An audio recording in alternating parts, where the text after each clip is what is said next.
Précédemment, dans Rufus. Rufus se réveille après une première nuit à l'orphelinat. Remarquant que tout est silencieux, il se lève et se rend à la cuisine pour y manger un morceau. Pendant qu'il mange, il aperçoit soudain un jeune émerger dans la cour. Il se fait poursuivre et attaquer par Cypher, le jeune aux cheveux noirs aperçu lors de l'audience avec le roi Édouard, qui utilise les rêves contre lui. En essayant d'arrêter Cypher, Rufus sort dehors, mais lui aussi se fait neutraliser par ses pouvoirs. Cependant, Cypher aperçoit soudain le sceau dans l'esprit de Rufus. Effrayé, il s'enfuit et abandonne Rufus avec l'autre jeune, qui se relève et se présente. Son nom est Yvon. Il habite l'orphelinat et a le même âge que lui. Yvon lui raconte son histoire. Il lui montre ses dessins et son appareil photo avec lequel il compte gagner sa vie. Confronté aux questions d'Yvon, Rufus lui ment. Il ne parle ni du sceau, ni du félon qui le poursuit. Rufus, saison 2, épisode 3. Le désert. Rufus réalisa peu à peu que de nettoyer le 3e étage constituait une tâche inépuisable. Il passa des journées entières à nettoyer, et Jason lui conseilla gentiment de ne pas en faire une maladie. Il décida de sortir davantage. Il suivit Yvon, dans sa quête de la photographie parfaite. Il se familiarisa avec la navette et apprit le plan des 3 paliers sur la carte de la cité. Le coin du marché n'eut plus de secret pour lui.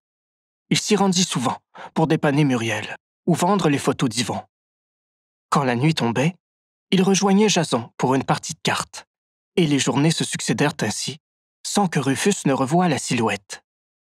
Il se convainquit de l'avoir imaginé. Mais lorsqu'il se couchait, il était toujours comme un peu craintif.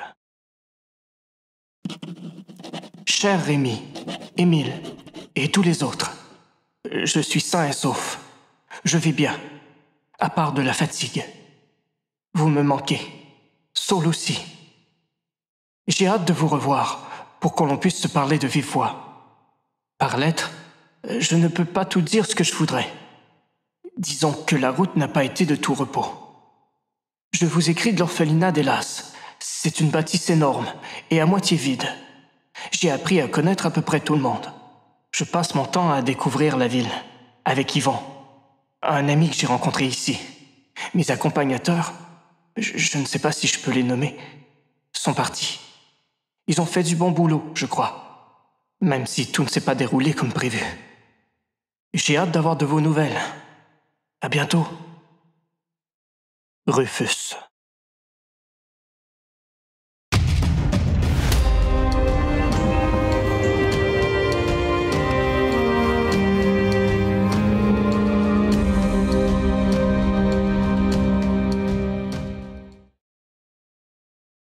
Un matin ordinaire, Rufus dévala les marches en direction du salon, où Yvon et lui avaient pris l'habitude de se voir très tôt pour éplucher le journal du jour.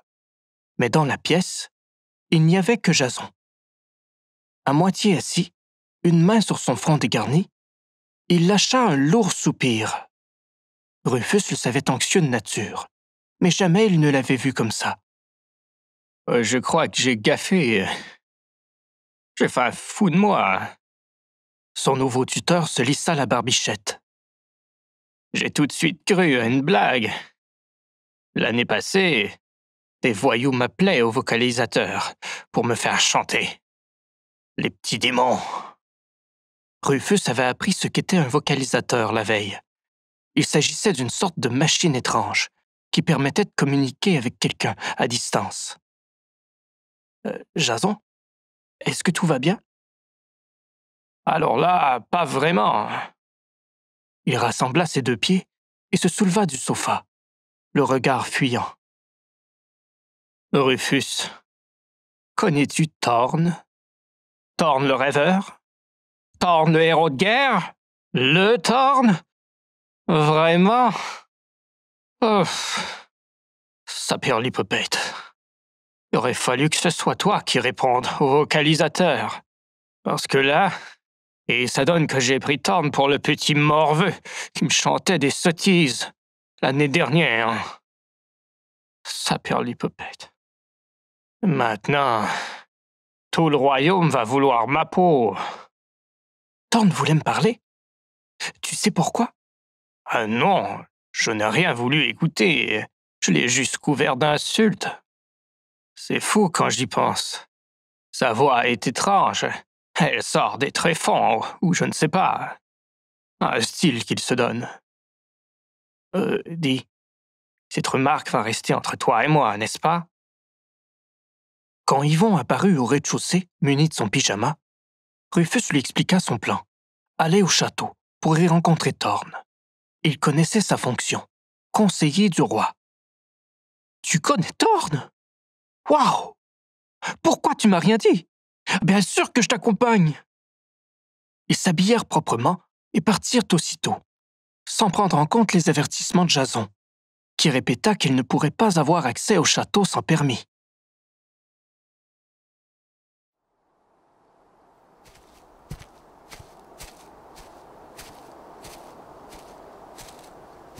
J'espère seulement qu'il sera là. Oui, Ruf, si tu viens de l'extérieur, je ne comprends pas comment ça se fait que tu le connaisses. Tu es déjà venu à Hélas? Ou bien tu l'as rencontré quelque part? Je te raconterai plus tard, il faut se dépêcher. D'ailleurs, je ne suis pas certain que d'amener ton appareil est une bonne idée. Tu veux rire? C'est l'occasion d'une vie. Et il faut que tu sois vraiment spécial pour qu'il veuille te parler. Je ne suis pas spécial, mais il m'a appelé, c'est tout. Ouais, dans ce cas-là, tu aurais peut-être dû le rappeler. Sa matricule est peut-être... Yvon, regarde. Dans l'enceinte du sentier en feuilles, un homme de grande taille marchait à leur rencontre. Le corps droit, le visage blême comme la mort, le poil dru, noir et épais. Thorn. Il se dressa en face des deux adolescents, mais cette fois, il avait échangé sa tenue de moine pour celle de garde royale. Un costume noir, au grand collet qui se retroussait autour de son menton et de sa nuque, recouvert d'une cape rouge aux motifs fins, blanc et or. Une volumineuse ceinture dorée entourait sa taille. « Suis-moi, Rufus. »« Non. Ton ami reste, lui. Et pas de photo. »« Bien sûr, Monsieur Thorn. Je ne pensais pas... Je ne pensais pas que... Est-ce que Yvon pourrait venir avec... Pas question. D'accord. Rufus salua Yvon, qui bredouillait toujours, et suivit le rêveur dans la navette, jusqu'au deuxième palier. Partout où Thorn passait, des murmures d'admiration s'élevaient. Rufus ignorait si cette situation lui plaisait ou pas, mais parfois, il ne pouvait s'empêcher de se bomber le torse et de soigner sa démarche. Ils se rendirent sur un grand espace vert, nommé le parc de la Sentinelle. Les arbres bouffiers et géants les surplombaient. Chacune des rares bourrasques de vent les faisait siffler en amont. Entre l'allée de terre peuplée de lilas, logeaient de longs bancs écorchés. « Assis-toi ici. » Thorn saisit un cahier brun à la reliure de cuir. « J'ai appris pour ton inscription. » Oui. Le roi Édouard avait l'air content. Rufus avait toujours l'impression de chercher à combler les silences avec Thorn. Content, hein? Lorsque j'ai dit que je t'inscrirais au tournoi, c'était une diversion. C'était pour tromper Médias. Jamais je ne t'aurais inscrit à ce tournoi. Je ne comprends pas que ni toi, ni Cole n'y ayez songé. Pourquoi t'aurais-je inscrit? Pour te montrer à la face du monde. C'est précisément ce qu'il nous faut éviter. Quand j'ai appris la nouvelle, je suis allé trouver le roi Édouard pour annuler ta participation. Mais vous... Il a refusé. Rufus manqua de se disloquer la mâchoire. Il ne veut absolument pas se passer de toi. Pour lui, tu es un atout de taille. Personne ne te connaît encore. Tu es mystérieux et tu sembles avoir un certain potentiel. Je lui ai expliqué que tu n'avais jamais utilisé tes pouvoirs. que tu étais nouveau en la matière. Il ne veut pas y croire. Tu sais pourquoi? Parce que le matin même, tu vainquais Cypher, le favori du tournoi. Dis-moi, Rufus, que s'est-il passé? Il a vu ton saut? Cypher? Oui. Je m'en doutais. La bonne nouvelle, c'est qu'il ne veut pas parler de votre affrontement. Son maître, par contre, se doute de quelque chose. Et il n'aime rien de plus que de semer le trouble. C'est lui qui en a parlé à Édouard. Tandis que Rufus se remémorait de Larkin, l'adulte aux yeux d'aigle qui était le maître de Cypher, Thorn lui tendit le cahier brun à la reliure de cuir. Il était vierge. Ce sera ton carnet de rêves. Il t'aidera à organiser tes idées et à les canaliser. Il faudra que tu y notes tous tes rêves. Utilise-le aussi comme journal. C'est une façon de prendre conscience de son être. Et la conscience est un aspect primordial de l'apprentissage des rêves. Bon. Pose le carnet sur le banc et lève-toi. Oui. Oui. À l'instar de la vie, le monde du rêve est en changement perpétuel. Mais ces changements sont plus drastiques et en quelque sorte plus flamboyants. Alors que dans le monde réel, l'esprit reçoit les signaux qui lui permettent de se représenter le monde. Dans le monde du rêve, c'est l'esprit qui crée les signaux qui le régissent. Il passe de récepteur à créateur, en quelque sorte. Rufus regarda Thorn, interdit. Devait-il lui demander de répéter? Devait-il préciser qu'il ne saisissait rien à ses explications?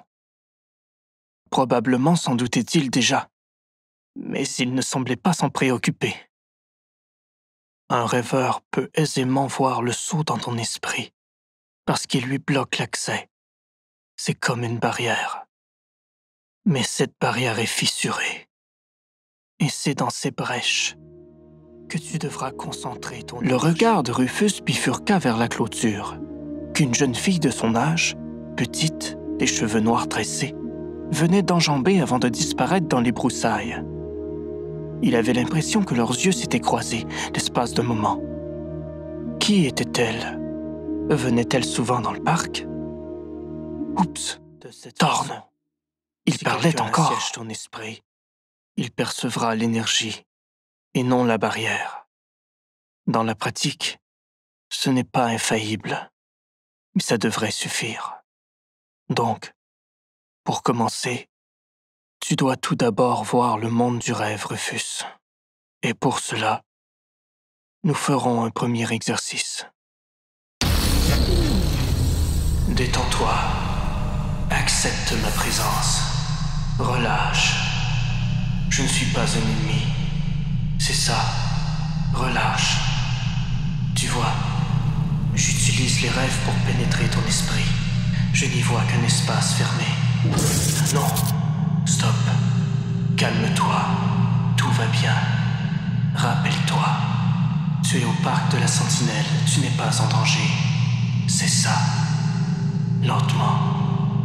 Pour rentrer dans l'esprit de quelqu'un, on le fait le plus souvent par le regard. Un regard suffit à ce qu'un rêveur expérimenté pénètre ton esprit. Il peut même s'en emparer et t'utiliser comme sa marionnette. Mais il y a aussi des façons de se défendre. Bon, comme tu sembles plus détendu, nous allons commencer l'exercice. Tu sentiras une petite douleur. Je veux forcer ton esprit à réagir, à se défendre par les fissures du sceau. Une fois que je les aurai détectées, la douleur cessera et tu seras plongé dans le monde du rêve. Tout à coup, les nerfs de Rufus s'enflammèrent. Il se mit à trembler, puis perdit complètement la vue. Il sombrait. Par chance, la douleur s'évanouit soudain. Un grand désert ensoleillé apparut alors. Au milieu, un arbre immense, un mesquite. Ses oreilles sifflèrent violemment. Thorn instaurait en lui un monde complètement nouveau, complètement différent de la réalité. Il l'avait plongé dans un de ses rêves. À présent, sa tête bouillait de l'intérieur. Regarde le ciel, Rufus. Je n'y arrive pas. En effet, tu ne peux le distinguer, parce que la lumière te brûle les yeux, n'est-ce pas? Aveuglé, Rufus voulut se retirer dans l'ombre du grand arbre, mais il restait figé. Son corps ne répondait pas. Non, pire, il était complètement absent. Il n'y avait que son regard. Se défaire de cette illusion. Il devait se réveiller. Non, Rufus, arrête de te débattre. Tu me fais dépenser de l'énergie inutilement. Accepte ta condition. Ce faisant, tu pourras réussir ton premier exercice. Regarde ce désert. Pour que je te laisse aller, tu devras me dire une chose. Combien y a-t-il de soleil dans le ciel devant toi? Rufus battit des paupières. Il regarda le ciel. Mais la lumière était trop forte. Impossible de lutter. La douleur le submergea. Comment avertir Thorn? Stop. Rufus se réveilla à quatre pattes sur le gazon du parc. Il était tombé, mais il ne savait pas quand. On recommence dans 5 minutes, annonça Thorn. Impossible! Rufus était à bout de force. 5 minutes, trancha Thorn. Je n'ai jamais fait ça avant. Il faut que je développe mes capacités. Je ne pense pas avoir le talent nécessaire. Rufus se tint le crâne pour contenir l'effet de l'hallucination. Les vieilles gales, datant de sa confrontation avec Cypher, s'étaient rouvertes. Ses oreilles saignaient. Dans son engourdissement, il se décida à regarder Thorn. Lui aussi semblait essoufflé. Peut-être avait-il seulement l'habitude de la chose. En effet, Rufus avait rarement vu Thorn dans un état normal. Il semblait toujours malade, ou fatigué, ou exténué. Le célèbre rêveur avait d'ailleurs maintes fois risqué sa vie pour le ramener à Hélas. Compter le nombre de soleils. Il lui devait bien ça. D'accord. Allons-y.